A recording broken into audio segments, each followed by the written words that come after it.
Assalamualaikum sahabat-sahabat yang dirahmati Allah. Hari ini saya akan membawakan sebuah kisah yang begitu indah namun penuh pelajaran hidup. Sebuah legenda yang lahir dari perairan biru Sulawesi Tengah, tentang seorang gadis bernama Mona, yang suaranya seindah bisikan ombak, namun harus menghadapi ujian berat karena melanggar janji sucinya kepada Dewa Laut. Namun sebelum kita mulai kisah ini, marilah kita bersama-sama menuliskan sholawat untuk Nabi Muhammad Shallallahu Alaihi Wasallam, agar kelak sholawat ini menjadi saksi di hari akhir dan membuka pintu syafaat bagi kita semua. Jangan lupa like dan subscribe untuk membantu menyebarkan kisah penuh hikmah ini, agar menjadi amal jariah dan pengingat bagi setiap hati yang mencintai kebenaran dan keindahan ciptaan Allah.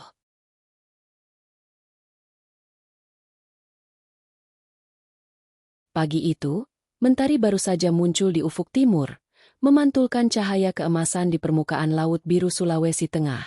Ombak berkejaran pelan, seolah menari di bawah cahaya hangat yang menembus kabut tipis. Di tepian pantai, seorang gadis duduk di atas batu karang. Rambutnya panjang berkilau diterpa angin laut yang lembut. Dialah Mona, gadis muda yang terkenal di desanya karena kebaikan dan suaranya yang merdu. Setiap pagi, Mona selalu menyanyi sambil menatap laut luas di hadapannya. Suaranya mengalun lembut, menyatu dengan desir ombak, membuat siapapun yang mendengarnya merasa tenang. Nelayan yang sedang bersiap melaut sering berhenti sejenak, hanya untuk menikmati lantunan suaranya yang seakan datang dari surga. Anak-anak kecil pun duduk di pasir, mendengarkan dengan mata berbinar. Namun tidak ada satupun yang tahu, di balik ketenangan wajah Mona, tersimpan rahasia besar yang tak boleh ia ungkapkan kepada siapapun. Mona bukan gadis biasa. Ia adalah anak angkat dari seorang penjaga laut tua bernama Bajo, yang selama ini hidup menyendiri di pinggir pantai. Orang-orang desa menganggap Bajo aneh, karena sering berbicara sendiri di tepi laut pada malam hari. Tapi bagi Mona, pria tua itu adalah ayah yang penuh kasih. Bajo selalu berpesan padanya agar berhati-hati dengan karunia yang ia miliki. Suatu malam, saat bintang bertaburan di langit, Bajo memanggil Mona dan menatapnya dengan sorot mata serius. "Anakku," katanya lirih, "ingatlah ini baik-baik. Suaramu bukan hanya anugerah, tapi juga titipan dari Dewa Laut. Ia memberimu keindahan dan kedamaian. Tapi ada satu syarat yang tak boleh kau langgar. Jangan pernah mencintai manusia, karena cinta itu akan membawa badai bagi hidupmu." Mona menunduk. Ia belum sepenuhnya mengerti makna kata-kata itu. Baginya, laut hanyalah tempat yang indah, tempat ia merasa bebas dan damai. Ia tak pernah menyangka bahwa suaranya, yang menjadi kebanggaannya, justru bisa membawa malapetaka. Hari-hari berlalu. Mona tumbuh semakin dewasa. Ia mulai dikenal oleh banyak orang dari desa-desa sekitar. Setiap kali ia bernyanyi, para nelayan yang baru pulang melaut merasa tenang, seolah kelelahan mereka hanyut bersama suaranya. Namun, di antara sekian banyak orang yang mendengarnya, ada satu sosok yang memperhatikan Mona dengan cara berbeda. Seorang pemuda dari desa seberang bernama Arman. Arman adalah nelayan muda yang pemberani dan rajin. Suatu pagi, saat ia menambatkan perahunya di pantai, ia mendengar suara nyanyian Mona untuk pertama kalinya. Suara itu begitu lembut, namun penuh daya pikat yang membuat jantungnya berdetak cepat. Ia mencari asal suara itu dan melihat Mona dari kejauhan, duduk di atas batu karang dengan mata memejam, seolah berbicara dengan laut itu sendiri. Sejak hari itu, Arman tidak bisa melupakan wajah dan suara Mona. Ia mulai datang ke pantai setiap pagi, pura-pura memperbaiki jala, padahal yang ia lakukan hanyalah menunggu gadis itu bernyanyi. Dan tanpa disadari, sejak pertemuan itulah, kisah mereka mulai ditulis oleh ombak. Kisah yang kelak akan mengubah nasib keduanya untuk selamanya.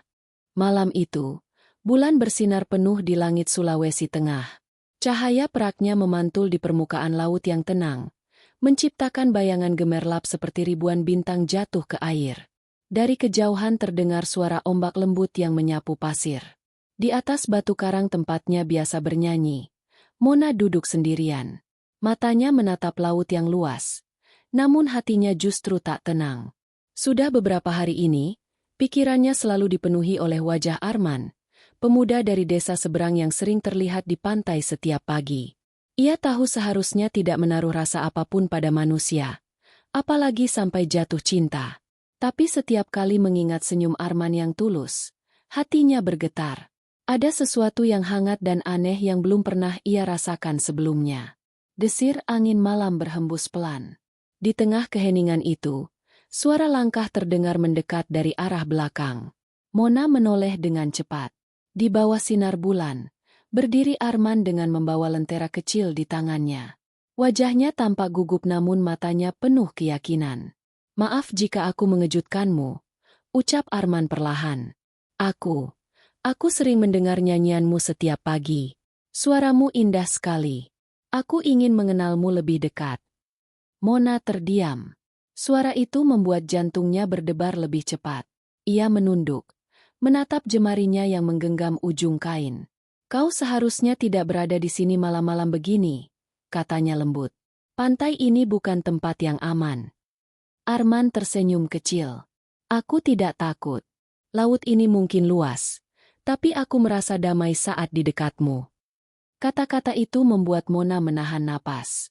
Ia ingin menjauh, tapi langkahnya seolah terikat oleh tatapan Arman yang hangat. Ada sesuatu dalam diri pemuda itu yang berbeda. Ia tidak menatap Mona seperti orang-orang yang terpesona oleh suaranya. Ia menatap seolah ingin memahami isi hatinya. Waktu berjalan lambat malam itu. Keduanya berbincang panjang, ditemani suara ombak dan cahaya bulan yang lembut. Mona bercerita sedikit tentang kehidupannya, namun menyembunyikan rahasia besar yang tak boleh diketahui manusia manapun.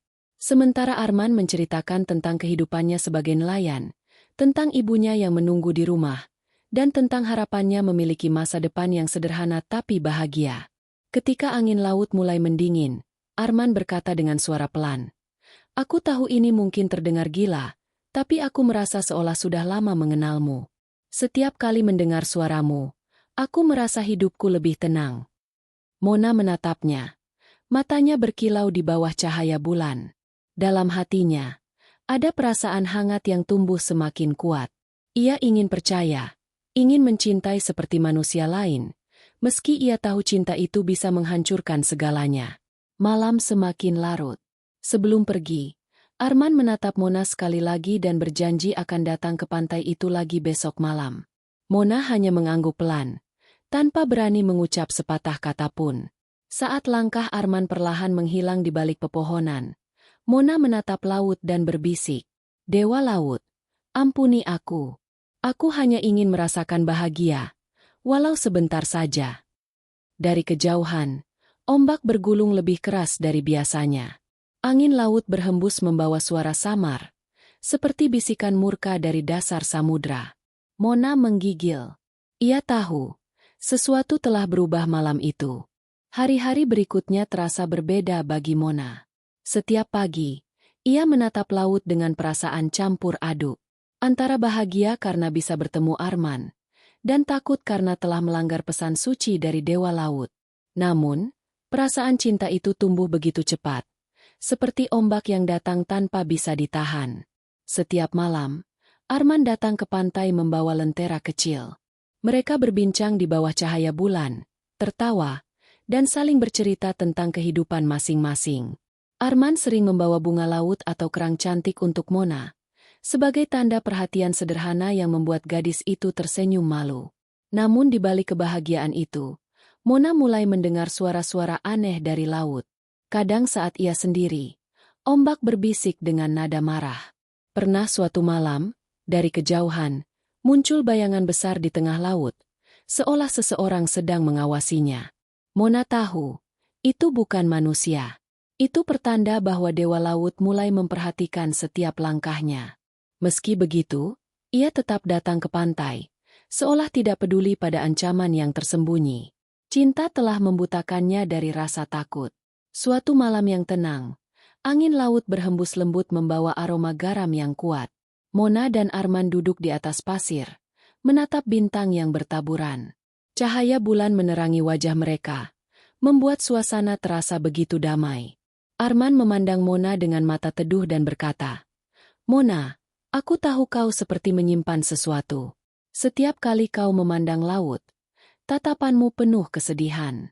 Apa yang sebenarnya kau sembunyikan dariku? Mona menunduk. Ia menggenggam pasir di tangannya, membiarkannya jatuh perlahan. Ada hal-hal yang tidak bisa kuceritakan, Arman.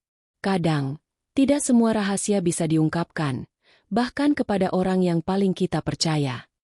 Arman tersenyum tipis. Aku tak akan memaksamu bercerita. Aku hanya ingin kau tahu, apapun itu, aku tetap akan di sini. Aku tidak akan pergi. Mona menatapnya. Matanya bergetar. Kata-kata itu menembus hatinya seperti cahaya hangat di malam gelap. Ia tahu ia tidak seharusnya mempercayai manusia. Tapi Arman berbeda. Ia tulus. Ia sederhana. Ia membuat Mona merasa seperti manusia sejati, bukan makhluk yang terikat oleh kutukan dan larangan. Dalam keheningan malam itu, keduanya mengikat janji rahasia. Arman berjanji akan selalu menunggu Mona, apapun yang terjadi. Sementara Mona, dalam hatinya, berjanji akan melawan takdir yang telah ditetapkan oleh Dewa Laut, demi cinta yang ia yakini suci. Namun dari dasar laut yang gelap, suara gemuruh terdengar samar, seperti amarah yang sedang ditahan. Ombak tiba-tiba berdebur lebih keras, dan hembusan angin menjadi dingin menusuk tulang. Mona memejamkan mata, mencoba menenangkan diri. Tapi jauh di lubuk hatinya, ia tahu, malam itu bukan sekadar janji cinta. Itu adalah awal dari kutukan yang akan segera bangkit. Malam itu laut terlihat berbeda. Awan gelap menggantung rendah di atas cakrawala, menutupi cahaya bulan yang biasanya memantulkan kilau di permukaan air. Suara ombak terdengar berat dan bergulung cepat, seolah laut sedang menahan kemarahannya. Di gubuk kecil di tepi pantai, Mona duduk gelisah. Suara angin yang berdesir di sela dinding bambu membuat hatinya tidak tenang. Sudah 3 malam ia tidak berani bernyanyi, karena setiap kali ia membuka suara, angin berputar kuat dan ombak tiba-tiba meninggi, seakan dewa laut memberi peringatan. Namun malam itu, rasa rindunya kepada Arman terlalu besar untuk ditahan. Ia menatap laut dari jendela kecil, melihat kilatan cahaya jauh di tengah samudra. Ia tahu itu bukan petir, melainkan tanda kehadiran kekuatan yang sedang bangkit dari kedalaman. Tapi rasa takut itu tak mampu menghentikan langkah kakinya. Ia tetap berjalan menuju pantai, menyusuri pasir yang basah oleh sisa air pasang. Ketika ia sampai di tepi ombak, angin menerpa wajahnya, membawa aroma garam yang pekat. Langit tampak bergetar sesaat sebelum sebuah suara berat dan dalam terdengar dari arah laut. Mona, suara itu menggema, datang dari arah ombak yang bergulung tinggi. Kau telah mengingkari janji yang suci. Mona menatap lurus ke arah laut yang kini berwarna gelap kehijauan. Suaranya bergetar saat menjawab. Aku hanya ingin bahagia. Aku tidak ingin hidup dalam kesepian selamanya. Laut berdebur keras. Dari kejauhan, muncul pusaran air besar yang berputar di tengah samudra. Air itu bersinar biru kehijauan, seperti cahaya dari dunia lain. Suara dewa laut kembali bergema, kali ini dengan nada yang penuh murka. Bahagia yang kau kejar adalah keserakahan. Cinta manusia hanyalah sementara, tapi janji dengan alam adalah abadi. Kau telah mencemari keseimbangan yang kujaga. Mona menutup telinganya, namun suara itu tetap terdengar di dalam pikirannya. Ia berlutut di pasir. Air matanya bercampur dengan air laut yang mulai naik menyentuh kakinya. Ombak bergerak maju, seperti tangan raksasa yang hendak menariknya kembali ke laut. Tiba-tiba, dari kejauhan, Arman berlari mendekat sambil membawa lentera kecil. Wajahnya pucat saat melihat pusaran besar di tengah laut. Mona! Teriaknya panik. Apa yang terjadi? Mona menoleh dengan mata yang penuh air mata. Pergilah, Arman. Ini bukan tempat untukmu. Aku sudah melakukan kesalahan besar. Namun Arman tidak bergerak. Ia justru menggenggam tangan Mona dengan kuat. Aku tidak akan meninggalkanmu. Apapun yang terjadi, kita hadapi bersama. Langit bergemuruh. Ombak menerjang lebih tinggi, memecah karang di sekitar mereka. Angin kencang membuat lentera di tangan Arman padam seketika. Dalam kegelapan itu, suara dewa laut semakin dekat, dan air di sekitar kaki Mona mulai berpendar biru. Tubuhnya bergetar hebat. Kulit di kakinya mulai berubah, bersisik lembut yang berkilau di bawah cahaya petir. Mona menatap Arman dengan wajah ketakutan. "Arman, tolong aku, aku." Kata-katanya terhenti ketika ombak besar menyapu mereka berdua. Dunia seolah terbalik. Segalanya gelap. Suara ombak, teriakan, dan bisikan laut bercampur menjadi satu. Dan saat semuanya hening, hanya suara ombak kecil yang tersisa, menyentuh pantai dengan lembut. Lentera Arman terdampar di pasir, menyala kembali sesaat sebelum padam perlahan. Dari kejauhan, laut memantulkan cahaya aneh berwarna perak, seperti ada sesuatu yang baru lahir dari amarah samudra. Ketika kesadaran Mona perlahan kembali, ia mendengar suara yang asing tapi lembut di telinganya. Suara seperti bisikan air, menyebut namanya berulang-ulang. "Mona, bangunlah, kau kini milik laut." Matanya terbuka perlahan. Ia tidak lagi berada di pantai. Di sekelilingnya terbentang dunia yang tak pernah ia bayangkan. Laut yang berkilau dengan cahaya biru lembut. Ikan-ikan kecil berputar di antara karang, dan arus yang berdenyut seperti napas kehidupan. Namun di antara semua keindahan itu, ada sesuatu yang membuat jantungnya berdebar kencang. Tangannya, bukan lagi seperti manusia. Kulitnya berubah menjadi sisik halus berwarna keperakan, dan di ujung jarinya, ada cahaya biru yang bergetar pelan. Mona menatap tubuhnya dengan ketakutan. "Apa yang terjadi padaku?" Suaranya bergetar. Dari balik kabut air, muncul sosok wanita tinggi bermahkota tiram dan batu mutiara. Wajahnya indah tapi dingin, matanya tajam seperti pusaran air. "Aku adalah Ratu Samudra, penjaga kutukan yang dulu kau langgar," ucap wanita itu dengan suara bergema di seisi lautan. "Dewa laut memberiku tugas menjaga keseimbangan. Tapi kau, manusia yang serakah, telah menghancurkan ikatan itu." Mona berusaha mundur, tapi tubuhnya berat, seperti tertahan oleh arus laut yang menahannya tetap di tempat. "Aku tidak bermaksud mengingkari janji. Aku hanya ingin bebas dari kesepian." Ratu Samudra menatapnya tajam. "Setiap jiwa yang memilih cinta manusia atas ikatan laut, akan kehilangan bentuk aslinya. Kini kau akan tinggal di sini, menjadi penjaga air terlarang, hingga seseorang dengan hati tulus membebaskanmu." Air di sekitarnya berputar kencang, membentuk pusaran cahaya. Mona berteriak, mencoba melawan arus yang menarik tubuhnya. Tapi semakin ia melawan, semakin kuat kutukan itu bekerja. Sisik di tubuhnya menyebar ke seluruh bagian. Rambutnya berubah menjadi warna biru kehijauan.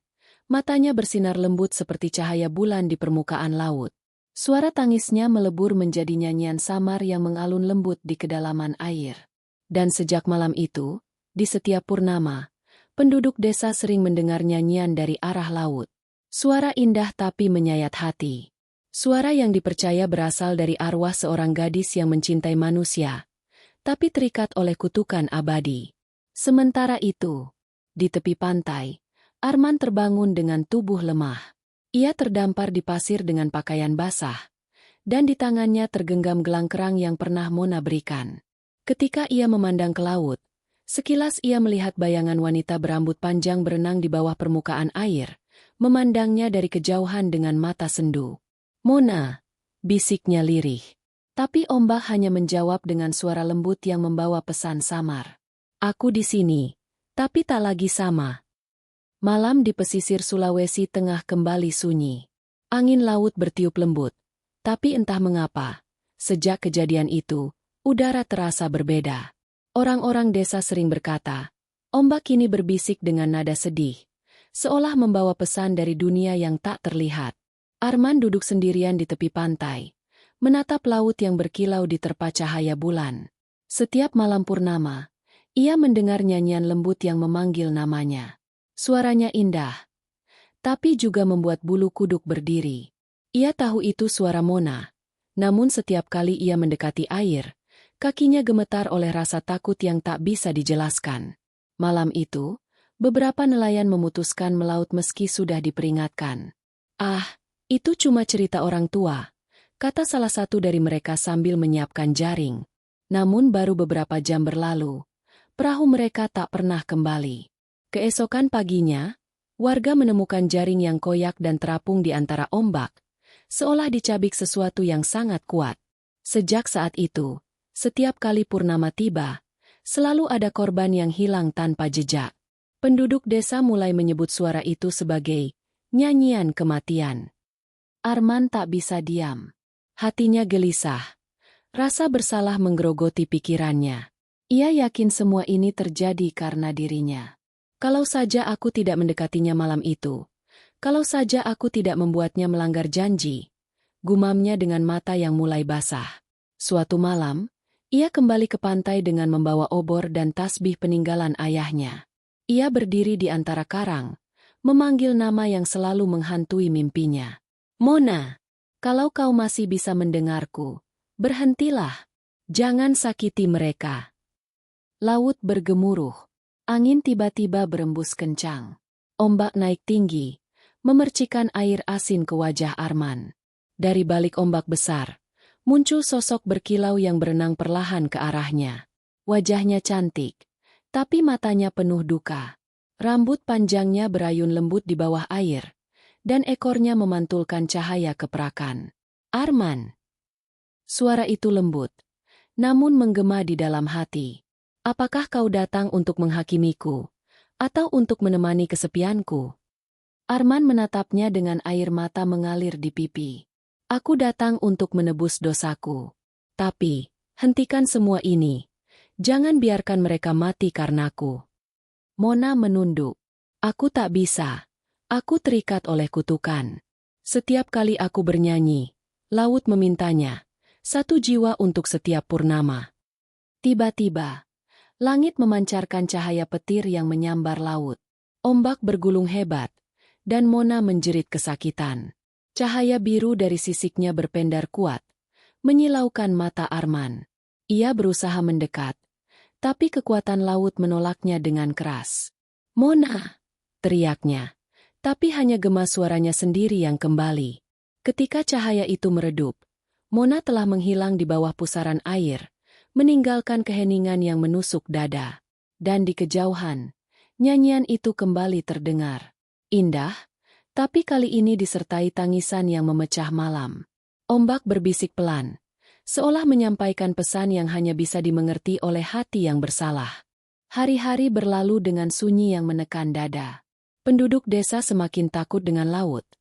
Bahkan anak-anak pun dilarang bermain di tepi pantai. Namun Arman tidak bisa berdiam diri. Ia tahu, di balik nyanyian maut itu, Mona masih ada, jiwa lembut yang terjebak antara cinta dan kutukan. Setiap malam, Arman duduk di bawah pohon kelapa yang menghadap laut, menggenggam tasbih sambil menatap ombak yang berkilau. Dalam doanya, ia memohon kepada Allah agar diberi petunjuk untuk menyelamatkan gadis yang dicintainya. Suatu malam, ketika ombak mulai pasang dan langit ditutupi awan hitam, datanglah seorang kakek tua berpakaian putih. Langkahnya pelan, tapi matanya menatap tajam seolah tahu isi hati Arman. Kau ingin menebus dosa dan menyelamatkan gadis laut itu, bukan? Suara kakek itu bergetar lembut, namun dalam. Arman menatapnya dengan penuh harap. Apakah kakek tahu bagaimana caranya? Kakek itu mengangguk perlahan. Kutukan laut tidak bisa dihapus oleh manusia biasa. Tapi ada satu cara, dengan air suci bulan purnama yang dipadukan dengan niat tulus tanpa pamrih. Arman terdiam. Apa maksudnya, kakek? Kakek itu menatap ke laut. Kau harus menyelam ke dasar laut ketika purnama penuh, membawa air suci dan hatimu yang bersih. Jika kau memohon kepada Allah dengan sungguh-sungguh, mungkin saja kutukan itu akan terhapus. Tapi ingat, harga dari cinta sejati adalah pengorbanan. Kata-kata itu bergema di benak Arman.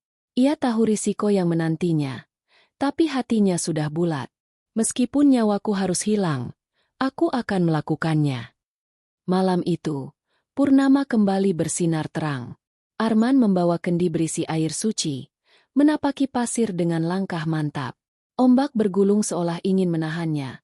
Tapi ia terus berjalan hingga tubuhnya tenggelam ke dalam air yang dingin dan gelap. Di kedalaman laut, cahaya purnama menembus air seperti ribuan bintang. Dan di sanalah, Mona menunggu, duduk di atas batu karang, menyanyikan lagu sedih yang menggema lembut. "Mona," panggil Arman dengan napas tersengal. Mona menoleh, terkejut melihatnya datang lagi ke dunia yang telah menolaknya. "Kenapa kau ke sini? Laut ini bukan tempatmu, Arman. Kau akan mati." Arman tersenyum, meski air asin mulai mengaburkan penglihatannya. "Lebih baik aku mati di sisimu, daripada hidup di dunia tanpa bisa menepati janji cintaku." Mona terdiam, air matanya mengalir. Tapi bukan air biasa, melainkan butiran mutiara yang jatuh dan memantulkan cahaya. Arman mengangkat kendi, lalu menumpahkan air suci itu di antara mereka sambil berdoa dalam hati. "Ya Allah, jika cinta ini adalah ujian, maka jadikanlah ia jalan untuk menebus dosa. Ampunilah kami, dan bebaskanlah dia dari penderitaan ini." Cahaya tiba-tiba menyelimuti laut. Angin laut berhenti. Arus menjadi tenang. Tubuh Mona bergetar, dan sisiknya perlahan mulai memudar. Namun di saat bersamaan, tubuh Arman mulai kehilangan kekuatannya. Ia merasa paru-parunya sesak, dan pandangannya mengabur. Mona berusaha memeluknya. "Jangan tinggalkan aku, Arman." Arman tersenyum lemah. "Cintaku akan tetap di laut ini, bersama doamu." Air di sekitar mereka berkilau terang. Lalu semuanya tenggelam dalam cahaya putih yang memantulkan bulan purnama di permukaan laut. Pagi menyapa perlahan di pesisir Sulawesi Tengah. Ombak memukul batu karang dengan lembut, dan cahaya matahari menembus kabut tipis yang menggantung di atas laut. Penduduk desa berdiri di tepi pantai, menatap laut yang tiba-tiba begitu tenang setelah semalam bergemuruh hebat. Tak ada badai, tak ada ombak tinggi, hanya keheningan yang membuat dada terasa sesak. Di antara buih ombak yang menepi, mereka menemukan kendi pecah, terbuat dari tanah liat, dan seutas gelang kerang yang berkilau lembut di bawah sinar pagi. Tak ada jejak Arman, tak ada tanda kehidupan. Namun dari kejauhan, terdengar nyanyian lembut yang menembus angin. Bukan nyanyian kematian, melainkan lagu perpisahan yang penuh ketenangan. Laut telah memaafkan, langit telah menerima. Begitulah bisikan suara itu, menyelinap di antara ombak yang bergulung pelan. Beberapa hari kemudian, laut tetap tenang. Tak ada lagi korban yang hilang. Tak ada lagi suara misterius yang memanggil di malam purnama. Namun setiap kali bulan penuh datang, cahaya biru lembut tampak menari di permukaan air, seolah dua bayangan berenang berdampingan di kedalaman laut. Penduduk percaya, itu adalah Mona dan Arman, dua jiwa yang telah menyatu dalam cinta dan penebusan, menjaga laut agar tetap damai dan indah untuk selama-lamanya. Seiring waktu, kisah mereka menjadi legenda. Orang tua menceritakannya kepada anak-anak di malam hari, tentang seorang gadis yang dikutuk menjadi duyung karena melanggar janji suci, dan tentang seorang lelaki yang mengorbankan segalanya demi membebaskannya. Sebuah kisah yang tak hanya mengajarkan tentang cinta, tapi juga tentang kesetiaan dan keikhlasan hati. Kini, setiap kali angin laut berhembus lembut dan ombak berkilau di bawah purnama, terdengar samar suara nyanyian Mona, bukan lagi suara kutukan, tapi doa untuk semua hati yang pernah mencintai dan kehilangan. Dan laut biru Sulawesi Tengah pun menyimpan rahasia itu untuk selamanya. Sebuah rahasia yang tak akan pernah tenggelam. Dari kisah Mona dan Arman, kita belajar bahwa cinta bukan hanya tentang memiliki, tapi tentang kesetiaan, keikhlasan, dan tanggung jawab terhadap janji. Mona mengingkari ikatan sucinya, dan Arman menebusnya dengan pengorbanan. Keduanya mengajarkan bahwa setiap janji yang diucapkan dengan hati harus dijaga, karena janji bukan sekadar kata, tapi amanah di hadapan Allah. Allah berfirman dalam Al-Quran, "Dan penuhilah janji, sesungguhnya janji itu pasti diminta pertanggungjawabannya." Quran Surat Al-Isra, ayat 34. Ayat ini mengingatkan kita, bahwa dalam setiap hubungan, baik kepada manusia maupun kepada Sang Pencipta, kejujuran dan kesetiaan adalah dasar dari keberkahan. Ketika kita mengingkari janji, sekecil apapun itu, akan selalu ada akibat yang mengikuti, seperti ombak yang tak pernah berhenti kembali ke pantai. Hikmah dari kisah ini adalah, gelombang air cinta sejati tidak akan pernah lahir dari keingkaran. Pusing keindahan hidup hanya akan terasa jika hati jujur terhadap janji dan doa. Merpati dua dan setiap pengorbanan yang dilakukan dengan niat ikhlas akan selalu dicatat sebagai kebaikan di sisi Allah. Semoga kita semua dapat mengambil pelajaran dari kisah ini, menjaga setiap janji dengan hati yang bersih, mencintai dengan cara yang diridhal, dan tidak pernah melupakan bahwa setiap ujian datang bukan untuk menghukum, melainkan untuk menyucikan jiwa. Karena pada akhirnya, seperti laut yang menenangkan setelah badai, hati manusia pun akan menemukan kedamaian ketika ia kembali kepada Allah. Bulan Sabit. Wassalamualaikum warahmatullahi wabarakatuh. Dari kisah ini, kita belajar bahwa setiap janji yang diucapkan harus dijaga, karena janji bukan hanya antara manusia, tapi juga antara kita dan Allah. Ketika seseorang mengingkari janjinya, maka datanglah ujian agar ia kembali menyadari arti kesetiaan dan keikhlasan. Allah berfirman dalam Al-Quran, "Dan tepatilah janji, sesungguhnya janji itu pasti diminta pertanggungjawabannya." Quran Surat Al-Isra, ayat 34. Ayat ini mengingatkan kita bahwa setiap kata yang keluar dari lisan harus dijaga dengan hati yang jujur. Mona dan Arman menjadi simbol bahwa cinta sejati tidak cukup hanya dengan perasaan, tapi juga dengan ketaatan dan keikhlasan dalam menerima takdir Allah. Gelombang air hikmah dari kisah ini adalah bahwa cinta yang lahir dari keikhlasan akan kekal, dan janji yang dijaga dengan iman akan membawa ketenangan. Cerita ini fiktif, dibuat menyerupai kisah nyata agar kita dapat mengambil pelajaran dan hikmah di dalamnya.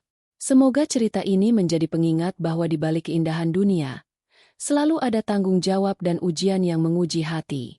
Terima kasih telah menyimak sampai akhir. Jika Adek dan sahabat-sahabat semua menyukai kisah ini, jangan lupa untuk like, tulis pendapatmu di kolom komentar, dan subscribe agar tidak ketinggalan kisah menarik penuh makna lainnya. Bulan Sabit, sampai jumpa di cerita selanjutnya. Wassalamualaikum warahmatullahi wabarakatuh.